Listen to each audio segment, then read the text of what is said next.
Ayúdanos a difundir este mensaje. Visita amorfraternal.org/donaciones. Estás escuchando una serie especial de amorfraternal.org. Señor, queremos pedirte también que tú nos guíes al día de hoy, Señor, para que a través de tu palabra podamos conocerte más. Señor, nuestro anhelo no es conocer tu palabra de una manera teórica. Señor, no es conocer mucho acerca de ti. Nuestro enfoque, Señor, es conocerte a ti. Queremos que tú, Señor, transformes nuestra vida. Creemos que eres real, que estás vivo, que eres poderoso. Y creemos que tu palabra, Señor, es viva y es eficaz, como ella misma dice. Señor, que puede penetrar al alma, lo más profundo de nuestro ser y discernir nuestros pensamientos y nuestras intenciones. Señor, usa tu palabra el día de hoy para transformarnos, para acercarnos más a ti, Señor, para santificarnos, para que seamos más como tú y para que podamos darte gloria con todo lo que hacemos, Padre. Te lo pedimos en el nombre de Cristo Jesús. Amén. Si no has estado con nosotros, déjame decirte que la semana pasada terminamos el libro de Romanos. Tardamos algunos meses, pero terminamos el libro de Romanos. Y para mí el libro de Romanos es uno de los libros más importantes de la Biblia. Junto con otros 65, para mí es el más importante. Pero una de las cosas que enfatiza el libro de Romanos, y vamos a decir, es su tema, es el Evangelio. ¿De qué se trata el Evangelio? ¿Cuál es la importancia del Evangelio? Y de hecho comienza en el capítulo 1 diciendo que el Evangelio es poder de Dios para salvación. Y habíamos dicho que una vez que terminamos el libro de Romanos íbamos a tomar un break, íbamos a tomar unas semanas. Y como se acerca, si no está enterado, en octubre se cumplen los 500 años de la Reforma. Queremos aprovechar estas semanas para ponernos un poquito al tanto de qué es lo que pasó, por qué es tan importante este evento de la Reforma. Y creo que fue la semana pasada o antepasada, hablamos de las 5 solas. No, de hecho fue la semana pasada, 5 solas. Estas 5 solas fueron, vamos a decir, el estandarte de la Reforma. Y habíamos hablado de ellas: sola Escritura, sola gratia, sola fide, solo Cristo y soli Deo gloria. Y decíamos que era solo Escritura, sola gracia, solo por fe, solo por Cristo, y la gloria solamente a Dios. Y quiero ponerlos en este contexto. Y el día de hoy no nos vamos a ir a estudiar un pasaje en particular, sino que vamos a ver un poquito de historia. Y luego vamos a ver qué significa esta frase de sola Escritura. ¿Por qué es importante para nosotros el día de hoy? Y quiero que vayamos un poquito a la historia. No sé cuántos de ustedes hayan visto la película de Martín Lutero. Hay una película que es relativamente nueva. Está muy buena. No sé si está en Netflix. Alguien, no sé si se la haya buscado por ahí, pero es una película, insisto, relativamente nueva y está apegada a la historia. Y bueno, quiero decirte un poquito de Martín Lutero. Martín Lutero fue un personaje importante, fue fundamental en lo que es la historia del evento de la Reforma. Él nació en 1483 en Alemania y es un hombre que comenzó a estudiar leyes. Su padre lo había animado para que él estudiara leyes. Pero cuando Martín Lutero había terminado sus estudios, una noche, mientras va en su caballo, hay una tormenta. En medio de la tormenta, Lutero está asustadísimo. Lutero era un hombre que tenía una inquietud continua en su alma, alguien que continuamente estaba buscando la manera de congraciarse con Dios. Cuando él va caminando o cabalgando en esa noche, dice la historia que cae un rayo cerca de donde estaba él cabalgando. Cae de su caballo, está asustadísimo y en medio de su temor dice a una santa: Santana, si me salvas, me voy a convertir en monje. Lutero pasa la tormenta y cumple su palabra, y en contra de lo que sus padres le decían, se convierte en un monje agustino en 1505. En 1507 es ordenado sacerdote. Y comienza Lutero su vida en el monasterio. Dice que Lutero era un hombre muy molesto porque todos los días se quería confesar. Leía de un, de un pastor que escribía acerca de la vida de Lutero. Y dice, ¿te imaginas todos los días ir a confesarte? Dice que pasaba horas confesándose. Y Martín Lutero llegaba y se ponía y daba toda la lista de sus pecados. Y luego se quedaba pensando. Y dice que después se levantaba y ya iba a salir y se acordaba de algo y regresaba. ¿Sabe qué? Se me olvidó Se me antojó la manzana de mi hermano, ¿no? Codicié esa manzana, entonces iba y pedía perdón. Y era un hombre que estaba atormentado por su culpa. Y su superior, Johann von Staupitz, tratando de ayudar un poquito para que Lutero no estuviera tanto tiempo pensando en sus pecados y en esa condenación que sentía, le sugiere dar clases. Y Lutero comienza a enseñar la Biblia. De hecho, Lutero estudia también, estaba en Wittenberg y comienza en la Universidad de Wittenberg enseñando teología y comienza a enseñar el libro de Romanos. Y a medida que Lutero va viendo la enseñanza del libro de Romanos, comienza a inquietarse. Y en 1512 Lutero recibe su doctorado de la Universidad de Wittenberg, se le pone a cargo de 11 monasterios, pero ya había comenzado una inquietud en él. En ese entonces había la necesidad de recaudar fondos para la Catedral de San Pedro, y entonces lo que hace la iglesia es que empieza a vender indulgencias. Prácticamente las indulgencias en aquel entonces era, si tú pagabas cierta cantidad, tú recibías una indulgencia de parte del Papa que te libraba del sufrimiento en el purgatorio, y de esa manera tú o algún pariente tuyo podía ir al cielo sin tener que pagar, vamos a decir, la culpa de sus pecados. Martín Lutero no estaba en contra de que hubiera indulgencias. Martín Lutero estaba en contra de que las vendieran. Y entonces él comienza a manifestar esa molestia que va creciendo después de varias pláticas, hasta que entre 1516 y 1517, Martín Lutero comienza a predicar en contra de las indulgencias. Siendo un sacerdote católico, él comienza a predicar en contra de eso. Hay varios intentos de que él se retracte y de cambie de opinión, pero su molestia va creciendo hasta que precisamente en octubre de 1517 clava sus 95 tesis en la puerta de la iglesia de Wittenberg. Prácticamente él va y pone sus 95 puntos en aquellas cosas en que no está de acuerdo y las pone en la puerta de la iglesia. Ahora, en esa época ya había imprenta. ¿Qué es lo que sucedió? Que a esa tesis, vamos a decir, la llevaron a la Xerox y empezaron a sacar copias, ¿no? La imprenta empezó a sacar réplicas de esas tesis y comenzaron a esparcirse primero en Alemania, pero a pocos meses de que él las había clavado, eran conocidas en Europa, y eso empezó a causar muchos problemas en la iglesia.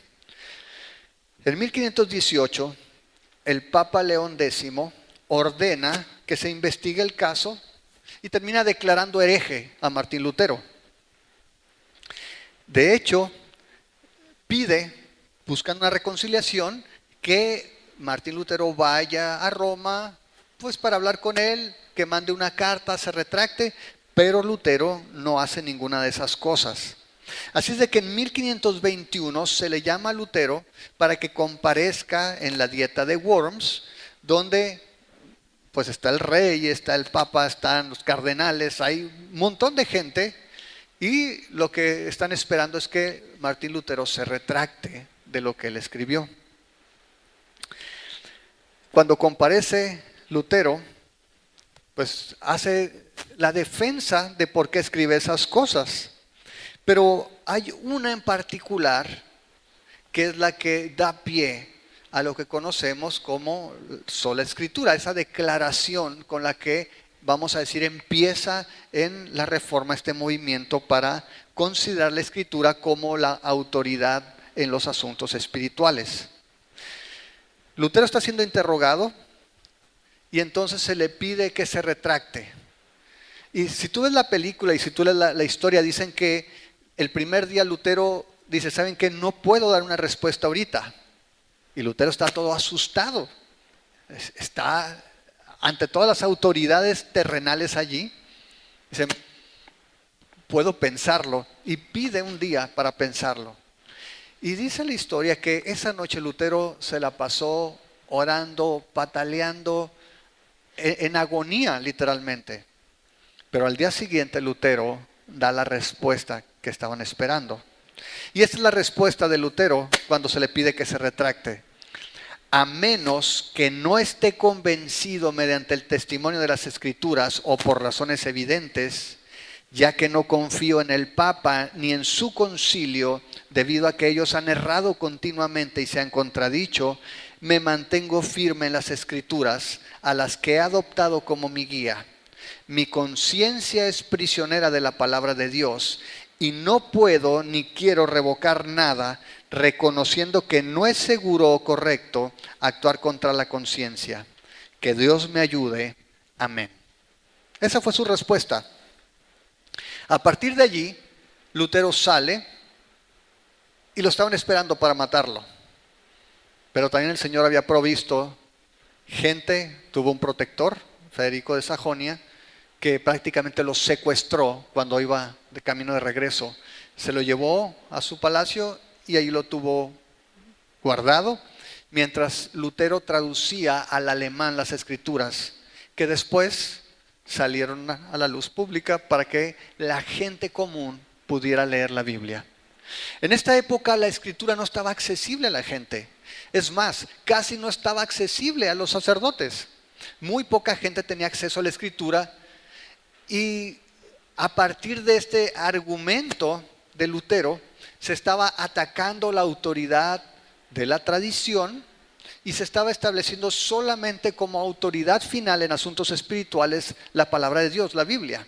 Ahora, quiero clarificar algo porque es bien importante. Lutero, como varios de los reformadores, ellos seguían creyendo algunos dogmas. Incluso hoy en día algunas denominaciones siguen manteniendo algunos dogmas, algunas tradiciones. Y a veces cuando se habla de este principio de sola escritura, se malinterpreta en diferentes maneras. Así de que vamos a ver un poquito a qué se refiere este lema de sola escritura. Porque nosotros el día de hoy, por lo menos aquí en Amor Fraternal, creemos que la Biblia es la autoridad final en los asuntos que conciernen a la salvación. Ahora, sé que la mayoría de los cristianos afirman eso, pero vamos a ver qué quiere decir y vamos a analizar un poco de la Escritura también.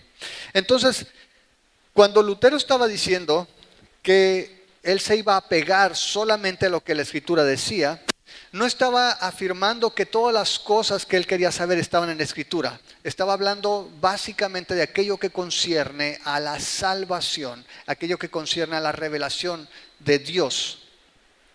Y vamos a ver básicamente 4 puntos que encierran o que engloban esta frase.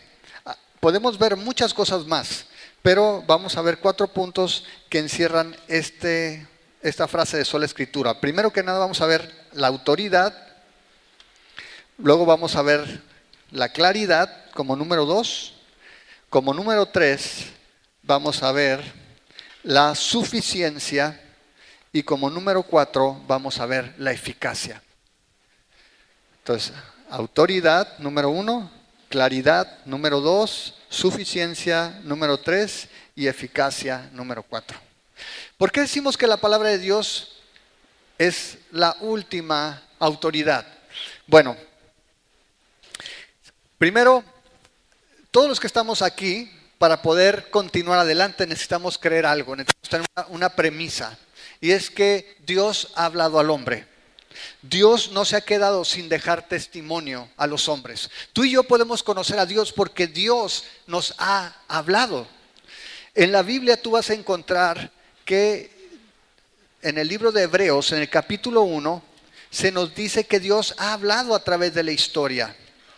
Si tú vas a Hebreos capítulo 1, versículo 1, así comienza el libro, dice: Dios, habiendo hablado muchas veces y de muchas maneras en otros tiempos a los padres por los profetas, en estos postreros días nos ha hablado por el Hijo, a quien constituyó heredero de todo y por quien asimismo hizo el universo. Tú y yo no podríamos conocer a Dios si Dios no se hubiera revelado a nosotros. De hecho, Pablo en el libro de Romanos, lo vimos en el capítulo 1, dice que todos los seres humanos tenemos una conciencia de un Dios. La creación dice que nos revela a un Dios, pero no tenemos el detalle de su carácter, no tenemos su propósito de salvación en Cristo Jesús, sino por medio de la Escritura. Cuando tú y yo leemos la Escritura, creemos que Dios se está revelando a sí mismo en ese libro. De tal manera que entonces, cuando nosotros hablamos de autoridad, creemos que la Biblia es la palabra verbalmente inspirada, inerrante e infalible de parte de Dios. Y esta palabra inerrante se ha puesto de moda. Significa básicamente que en la Biblia no hay errores.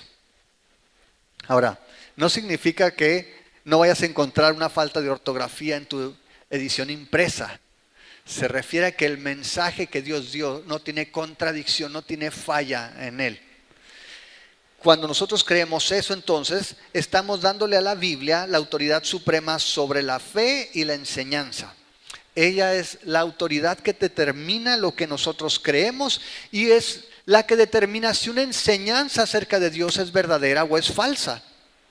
Y para comenzar, hay un pasaje en el libro de Isaías, en el capítulo 8, verso 20, donde el profeta está hablando acerca de la inquietud del pueblo de consultar a otras personas en lugar de Dios. Dice el versículo 18 primero: He aquí, yo y los hijos que me dio Jehová somos por señales y presagios en Israel. Está hablando el profeta de parte de Jehová, de los ejércitos que moran en el monte de Sión. Verso 19: Y si les dijeren, pregunten a los encantadores y a los adivinos que susurran hablando, respondan, ¿no consultará el pueblo a su Dios? ¿Consultará a los muertos por los vivos? A la ley y al testimonio. Si no dijeren conforme a esto, es porque no les ha amanecido. Lo que está diciendo el profeta Isaías es que si a ustedes les dicen como pueblo, vayan y consulten a los adivinos, vayan y consulten a los muertos, vayan y consulten a los espíritus, ustedes tienen que responder, ¿vamos a consultar a los muertos en lugar de a nuestro Dios? Es decir, en aquel tiempo el pueblo de Israel asumía que Dios responde. Asumían que Dios se comunica. Y nosotros creemos hoy en día que Dios sigue hablando a través de su palabra.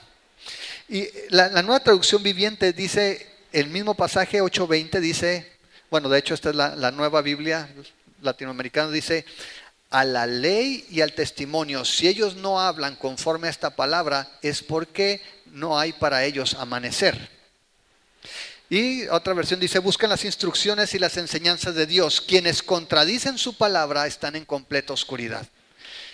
El punto es este: si tú crees que Dios se ha revelado al hombre, si tú crees que Dios tiene la capacidad de hablar al hombre el día de hoy, lo hace a través de su palabra, de tal forma que tú y yo tenemos la medida, tenemos la base, tenemos la autoridad en la palabra de Dios para evaluar cualquier enseñanza y poder ver que toda enseñanza que no se alinea a lo que Dios ha escrito en su palabra es, como dice aquí, es mentira, es falsa, están en oscuridad. La invitación es para que nosotros nos acerquemos a la palabra de Dios creyendo que ahí vamos a encontrar todo lo necesario para que conozcamos a Dios. Dios se ha revelado a sí mismo. Inclusive, si tú vas al Evangelio de Juan, en el capítulo 1,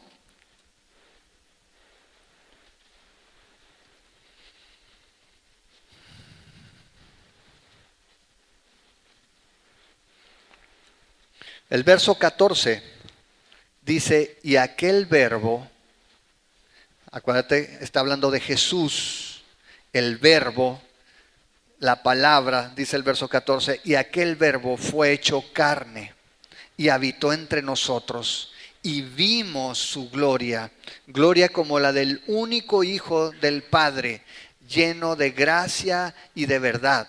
Juan dio testimonio de él y clamó diciendo: este es de quien yo decía, el que viene después de mí es antes de mí, porque era primero que yo, porque de su plenitud tomamos todos y gracia sobre gracia, pues la ley por medio de Moisés fue dada, pero la gracia y la verdad vinieron por medio de Jesucristo. A Dios nadie le vio jamás. El unigénito Hijo que está en el seno del Padre, Él le ha dado a conocer. Leíamos ahorita en Hebreos que Dios ha hablado de muchas formas en otro tiempo. Y dice que habló por los profetas. Y Juan el Bautista era un profeta. Y Juan el Bautista vino y dijo: viene detrás de mí uno que es más poderoso que yo. Viene uno que es más grande que yo. Y cuando Jesús llegó a esta tierra, ese verbo, esa palabra hecha carne, dice que habitó entre nosotros. Y Juan el Bautista, cuando lo vio, dijo: este es el que yo les había anunciado. Dios había traído revelación al profeta, el profeta había hablado acerca de lo que iba a ser Dios, y cuando Cristo, esa palabra hecha carne, caminó, dice: Él es. Y por eso nos dice el autor de Hebreos: Dios ha hablado por los profetas, pero en los últimos días nos habló a través del Hijo. Jesús caminó en este mundo, y Juan, cuando escribe acerca de Jesús, no dice y oímos de su gracia, dice y vimos su gloria.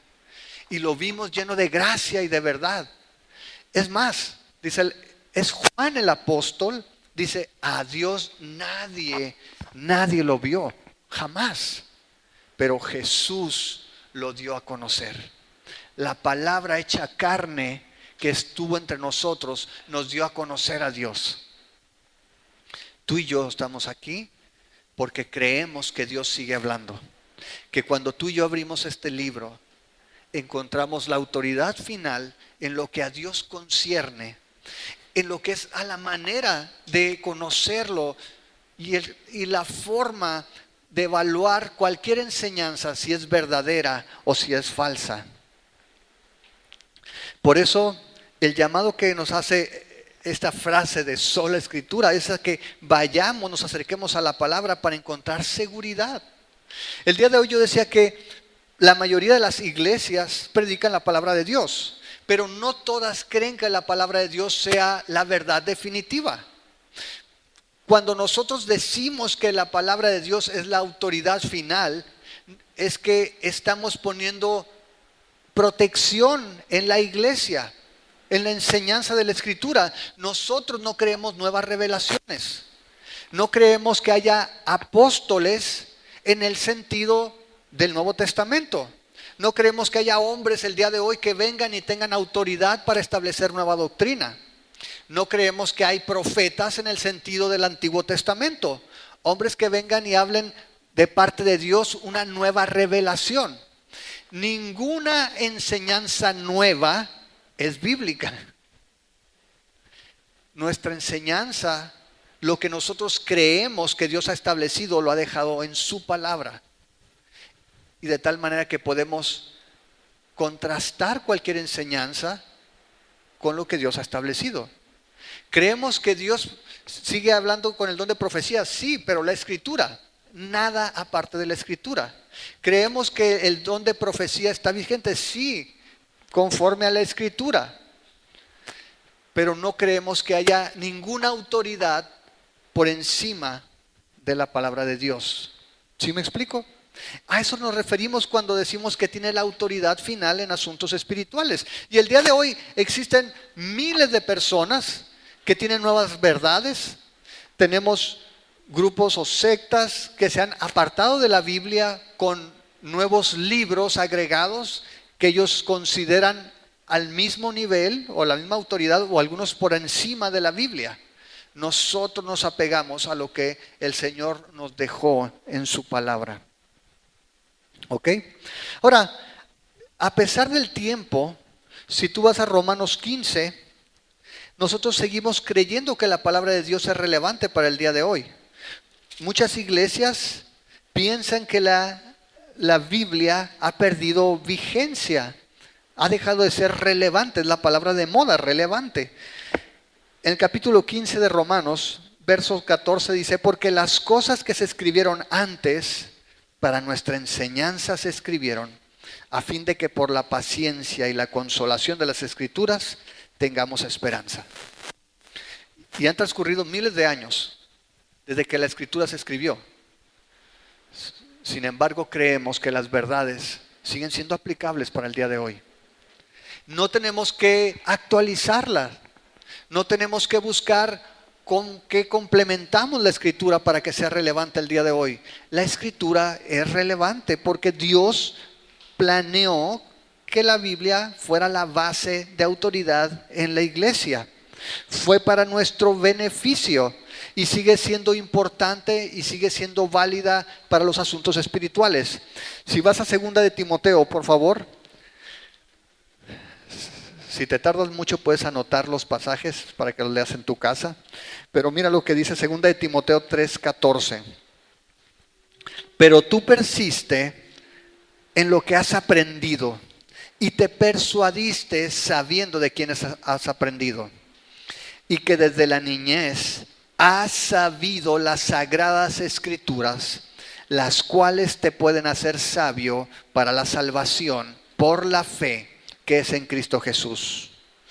Quiero por un momentito detenerme aquí, porque uno de los reproches o una de las objeciones para hablar de sola escritura es que algunas personas entienden sola escritura como que los cristianos no apelamos a la historia o rechazamos completamente la tradición. En algunas iglesias la base de su enseñanza no es primariamente la escritura, es la tradición, es el magisterio y es la palabra de Dios. Pero cuando nosotros hablamos de la escritura como base, otra vez la tomamos como la base para conocer el camino de salvación, que es lo que dice aquí Pablo. Has sabido las sagradas escrituras, las cuales te pueden hacer sabio, ¿para qué? Para la salvación. Cuando nosotros hablamos de esto, no estamos rechazando que haya tradiciones en la iglesia. Incluso, te aseguro que si fuéramos al pasado, a una reunión en el libro de los Hechos, sería algo muy distinto de lo que estamos haciendo nosotros aquí. Para empezar, no tenían micrófono, no ponían luces. Es algo completamente distinto. Cada denominación tiene tradiciones propias. El problema es cuando la tradición está por encima de la autoridad de la Biblia. Es lo que estamos enfatizando aquí. No es malo necesariamente tener una tradición en la iglesia. El problema es quién es la autoridad, la tradición o la palabra de Dios. Nosotros vemos en la palabra de Dios que tienen un lugar de autoridad porque están pensadas para nuestro beneficio, para nuestro provecho. Si tú quieres aprender acerca de Dios, si tú quieres conocer a Dios, no hay autoridad más grande que la Escritura. ¿Por qué? Porque Dios se reveló a sí mismo en la Escritura. Y tú puedes ver en la Biblia que aun cuando los apóstoles comenzaron a salir a predicar el Evangelio, la gente escuchaba, pero luego iba a su Biblia. Tú ves en el libro de Hechos, en el capítulo 17, verso 11. Dice allí, y los de Berea, voy a leer la Nueva Traducción Viviente, y los de Berea tenían una mentalidad más abierta que los de Tesalónica, y escucharon con entusiasmo el mensaje de Pablo. Día tras día examinaban las Escrituras para ver si Pablo y Silas enseñaban la verdad. Ellos escuchaban la predicación y estaban atentos y estaban entusiasmados, pero luego iban y veían en la Biblia y decían, ¿es cierto o no? ¿Lo que dijo Pablo está de acuerdo a las Escrituras o no? Y eso es lo que tú y yo tenemos que hacer. Otra vez, la autoridad significa eso, que no importa cuán emocionante pueda ser un mensaje, que no importa cuán emotivo, cuán atractivo sea un mensaje, tenemos que ir y ver qué Dios dice al respecto. ¿Por qué? Porque la Biblia es la última autoridad, la autoridad definitiva. Nadie tiene el derecho de cambiarle, nadie tiene el derecho de añadirle, nadie tiene el derecho de decir que algo ya no aplica para el día de hoy. Ahora, estoy hablando de verdades espirituales. No estoy hablando de que tenemos que vestirnos todavía con mantos y cubrirnos la cabeza. Estoy hablando otra vez de los asuntos espirituales de aquellos que nos llevan a la salvación. Y hoy día yo puedo tomar la Escritura y partiendo de la Escritura puedo enseñarte sobre cómo ser rico, cómo no tener problemas, cómo ser un buen profesionista, un buen padre, cómo ser un gran líder. Pero ¿qué dice la Escritura? Cuando hablamos de autoridad otra vez, el mensaje que se ha enseñado, si viene de la Biblia, tiene que ser probado contra la Biblia. ¿Por qué? Nuevamente, la Biblia es la autoridad final. ¿Ok? Y en esos términos, cuando hablamos del Evangelio como la buena noticia, Pablo quiere que tú y yo entendamos que la buena noticia, la noticia de salvación, está claramente expresada en su palabra, de tal forma que en Gálatas 1:8, Pablo dice: mas si aún nosotros o un ángel del cielo les anuncia un evangelio diferente del que les hemos anunciado, sea anatema. No hay otro mensaje, no hay otro evangelio, no hay otra forma de ser reconciliado con Dios. Pablo dice: si alguien te dice algo diferente, que sea anatema, que sea maldito. Ok, ese es el primer punto, autoridad. Segundo punto, claridad. ¿Qué queremos decir con claridad? Queremos decir que cualquier persona que lea la Biblia va a poder tener el entendimiento, la iluminación necesaria para entender las cosas básicas con respecto a Dios. Otro error que hay normalmente es que las personas piensan que nosotros como cristianos, los evangélicos, decimos que no necesitas que nadie te enseñe la Biblia. No decimos eso porque la misma Biblia dice que Dios dio a la iglesia maestros y dio regalos para que todos los creyentes crezcan. Pero lo que sí creemos es que hay cosas que son abiertas y claras en la Biblia para cualquier persona. Pero no solamente eso, creemos que la Escritura en este concepto de claridad tiene poder para darnos la sabiduría y poder entender la palabra de Dios. Si vas al Salmo 19, por favor. Salmo 19, vamos a leer unos cuantos versículos. Salmo 19, verso 7. Dice: la ley de Jehová, cuando habla de la ley se refiere también a la palabra. En el Antiguo Testamento dice: la ley de Jehová es perfecta, que convierte el alma. El testimonio de Jehová es fiel. ¿Cuál es el efecto? Hace sabio al sencillo. Los mandamientos de Jehová son rectos, que alegran el corazón. El precepto de Jehová es puro, ¿qué hace? Alumbra los ojos. La palabra de Dios tiene poder. Mi palabra, tu palabra no tiene poder, no son comparables con la palabra de Dios. Pero la misma palabra dice que tiene el poder de transformar la vida de todos aquellos que se acercan para conocer al Señor. Si vas al Salmo 119, al 119 ahora, verso 5, perdón, 105. Dice: lámpara es a mis pies tu palabra y lumbrera mi camino. Y si te vas al 130, Salmo 119, verso 130, mira esto: la exposición de tus palabras alumbra. ¿Cuál es la consecuencia? Hace entender a los simples. Es la palabra de Dios que tiene poder. Veíamos ahorita en 2 de Timoteo 3:15 que no importa la edad, dice Pablo a Timoteo: desde la niñez has sabido las sagradas escrituras, las cuales te pueden hacer sabio para la salvación por la fe que es en Cristo Jesús. Ahora, esto no significa que no necesites explicaciones o que vamos a entender toda la Biblia. Significa otra vez que la palabra por sí sola te ayuda a entenderla. Ahora, en la Biblia tenemos relatos, ¿se acuerdan en Hechos 8:30? Donde va el eunuco caminando y va leyendo en voz alta a Isaías, y Felipe escucha, y en el verso 30 dice que Felipe le oye que estaba escuchando, leyendo al profeta Isaías, y le dijo, ¿entiendes lo que lees? Y este hombre le responde, ¿y cómo podré si alguno no me enseña? Y rogó a Felipe que se subiera y se sentara con él.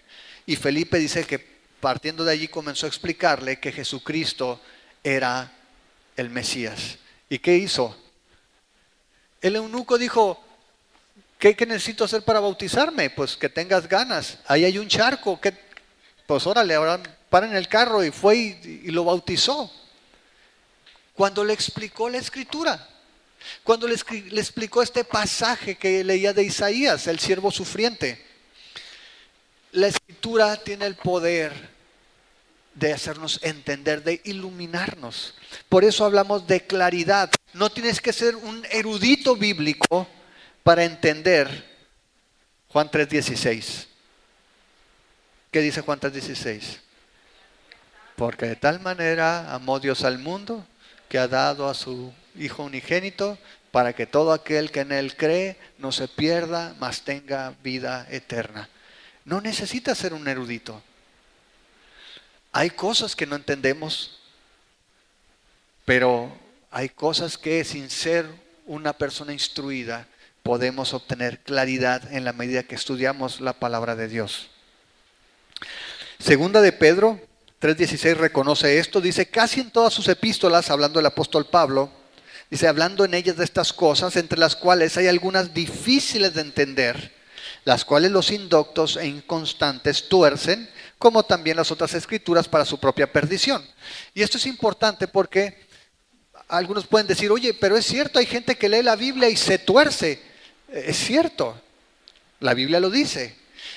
No perdamos de vista que el contexto de la lectura de la Escritura, el contexto de la vida cristiana es de comunidad.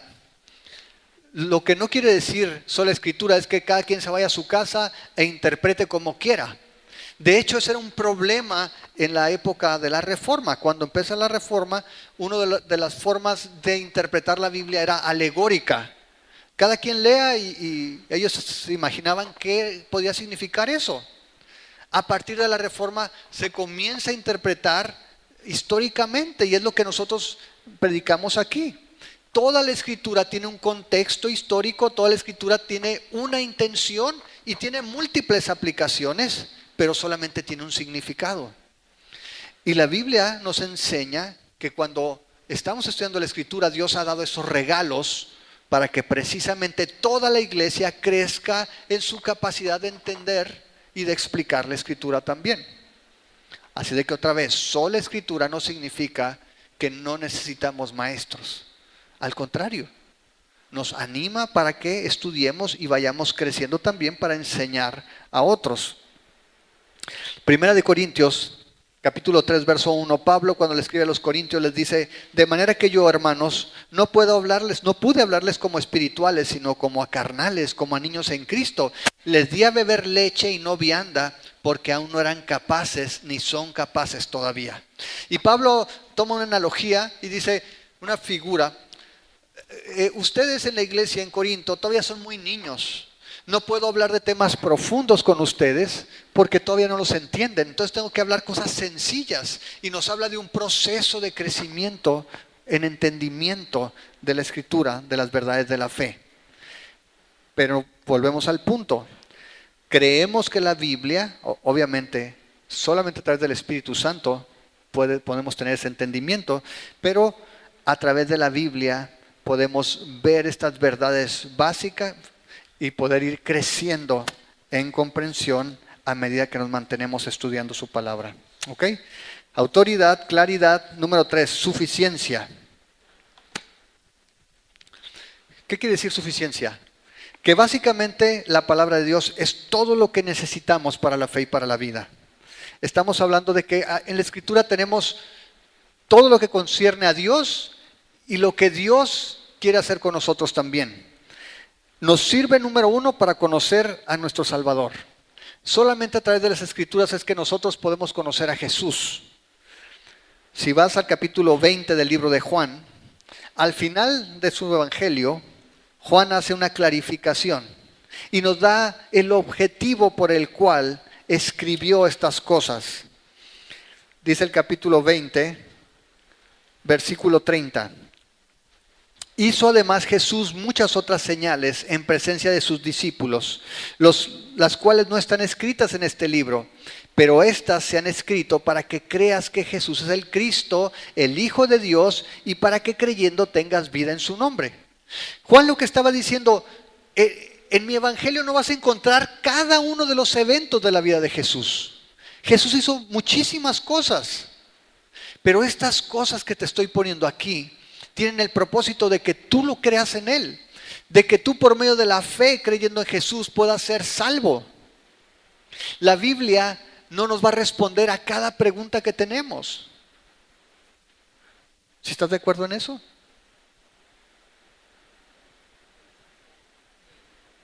La Biblia no es un manual para todas las situaciones de la vida.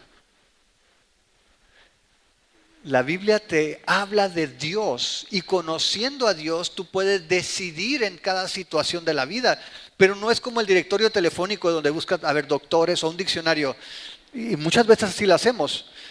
Tengo un problema matrimonial, vamos a buscar matrimonios. Oye, no, pues nomás está Efesios y muy pocos. No, la Biblia no es un manual de prescripción donde tú buscas el síntoma y ahí va a estar la respuesta. La Biblia te habla de Dios y su carácter. Y cuando tú y yo conocemos la Escritura y comenzamos a leer y profundizamos en ella, vamos a ir conociendo el carácter de Dios. Y entonces yo puedo decidir en las situaciones, aunque no haya un pasaje explícito para tal situación. Por ejemplo, la Biblia no habla específicamente del perdón entre los esposos. ¿Estás de acuerdo? Explícitamente. Pero la Biblia te habla de la manera que el Señor nos perdonó a nosotros y cómo su perdón tiene que ser expresado por nosotros que hemos creído en Él a todas las personas. De tal manera que yo no me enojo con mi esposa y digo, pues no, como la Biblia no dice que tengo que pedirte perdón a ti, pues no. La Biblia nos muestra el carácter de Dios.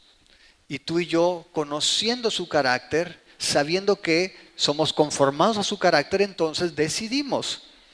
La Biblia en esos términos es suficiente para que conozcamos a nuestro Señor y a nuestro Salvador. La segunda cosa también para la cual es suficiente es que nos muestra o nos da todo lo necesario para conocer el camino a la salvación. Nos llevó a conocer a nuestro Salvador, pero también nos lleva a que conozcamos el camino para el cielo. Y sabemos allí, si tú lees Romanos 3:28, concluimos pues que el hombre es justificado por la fe sin las obras de la ley. ¿Qué entiendes? No hay mucho que discutir. Si te dice que es por la fe y si lo juntas con lo que acabamos de ver de Juan 3:16, que dio a su Hijo para que todo aquel que en Él cree no se pierda, mas tenga vida eterna, no solamente te presenta al Salvador, sino que te dice el camino para que seas justo. Incluso nos dice cómo viene la fe también. En Romanos 10:17 dice, así que la fe es, ¿por qué? Por el oír, y el oír por la palabra de Dios. La palabra de Dios es suficiente también, no solamente para conocer al Salvador o el camino a la salvación o donde viene la fe, sino también para preparar al pueblo de Dios. En 2 de Timoteo 3:16, después de que dice a Timoteo que desde pequeño conoce la Escritura, que lo hacen sabio para la salvación, dice el verso 16, toda la Escritura es inspirada por Dios y es útil ¿para qué? Para enseñar, para redarguir, para corregir, para instruir en justicia, a fin de que el hombre de Dios sea perfecto, enteramente preparado para toda buena obra. Y por eso enfatizamos continuamente la lectura, la profundización, el entendimiento de la palabra de Dios. ¿Por qué? Porque también nos prepara, nos hace maduros, nos completa para servirle a Él. Como pueblo crecemos en su palabra. Martín Lutero escribió: solo la Escritura es la verdadera señora y maestra de toda escritura y enseñanza. Por último, número 4, eficacia. Creemos que la palabra de Dios, como dice ella misma, tiene poder para cambiar los corazones. Dice que es viva y es eficaz. Si vas a Hebreos 4,